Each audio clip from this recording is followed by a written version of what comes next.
Meningkatnya kasus baru positif COVID-19 di Provinsi Bali cenderung melambatnya angka kesembuhan pasien COVID-19 dan meningkatnya kasus meninggal COVID-19. Gubernur Bali mengeluarkan surat edaran nomor 487 gugus COVID-19 /9/2020 tentang penguatan pencegahan pengendalian COVID-19 seperti membatasi aktivitas keramaian di objek pariwisata.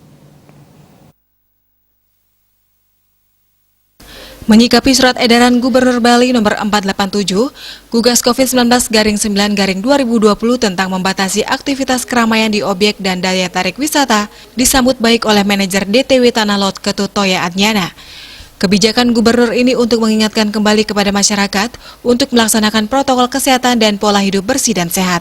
Untuk objek wisata Tanah Lot, penerapan protokol kesehatan dan pola hidup bersih dan sehat sudah dilakukan dengan menyiapkan tempat untuk cuci tangan di berbagai sudut untuk memudahkan para pengunjung dan menghimbau untuk para pengunjung agar tetap menggunakan masker dan jaga jarak agar penularan virus COVID-19 bisa diatasi. Dengan edaran surat dari gubernur kemarin untuk bagaimana kita menstandarkan, mengembalikan lah supaya kita menjaga semua dengan di objek wisata khususnya itu.